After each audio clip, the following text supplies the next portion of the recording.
Hi everyone. I hope you all are doing well. So it's been some time that I've made a new video, but I thought the one that I'm making today is really important because I've seen a lot of students getting this RFE. So I think it will be helpful to just cover up these topics and help you all out there who'll probably might be facing the situation or can face. So you never know. So what is going on right now is with this new rule change that the USCIS is requiring your biometrics or kind of your photo submission again because of these new changes that have come into effect. So what happens is you submit your application, you receive this RFE notice, which is probably something that the first thing that you will see is in your online account that you know you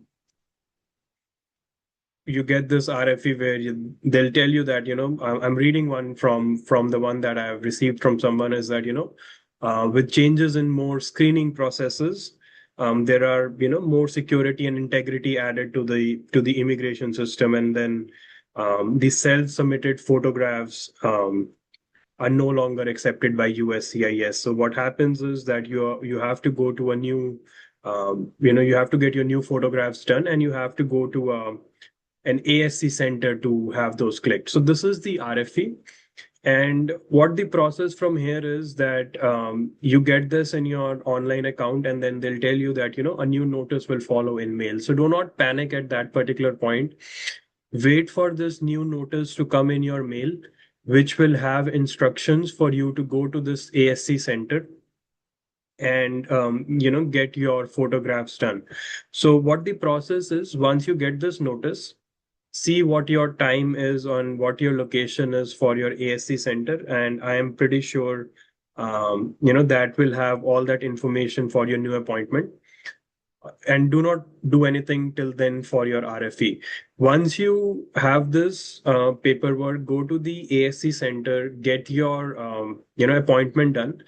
I have heard from students that it's a very simple process. You just go to the center on your specific date and time, and you get your photographs clicked, and that's it. And I think you do not get any copy of your photographs or anything. It's like it's more digital, so the photographs get sent to the department on its own.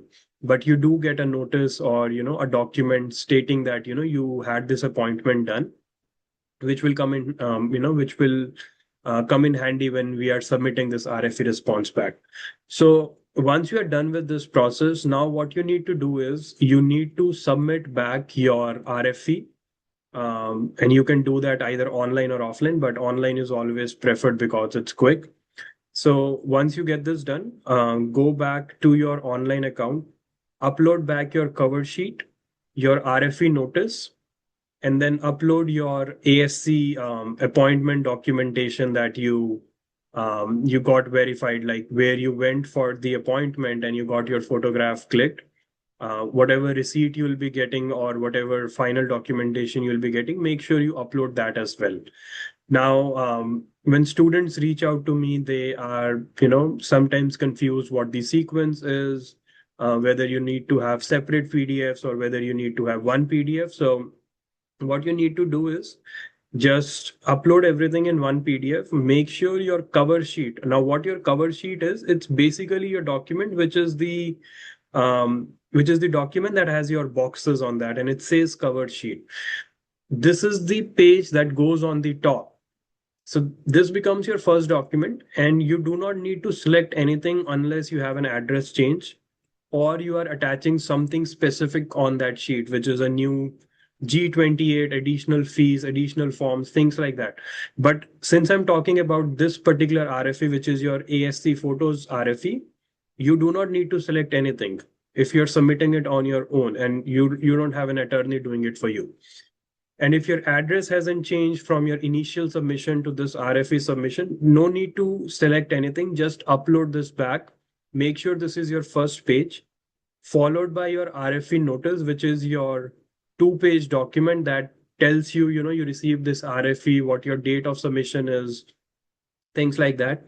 And then on the last sheet, attach your ASC document, which is your date of appointment and place of appointment, and you went to that place and you got your photographs done. That's all you need to do. And once you do that, just upload it back, and that's the process for this. And hopefully you will be, if everything is all okay, you will be getting your approval within a few days. Now, one thing to consider is make sure that you read your RFE properly, because sometimes for some students, what I've seen is they have requested your I-765 again. Now, this is important that you make sure you go through your RFE properly, and if that is needed, make sure you upload that as well as part of your response. If they haven't asked it, then you don't need to. So this is the entire process. I always want to make sure it's brief and clear, and I think this video will help many of you out there who are facing this situation or probably can face it. We never know. So that's for this one, and feel free to continue to reach out to me. I love helping to the extent that I can with RFEs, and I hope addition of this video will give some clarity on how to respond to this particular RFE, and also how to make your documentation, which document comes first and which is the correct sequence. And yeah, if you have any other questions on this, feel free to reach out to me via YouTube comments or my email, which is listed. So thank you, and good luck, everyone.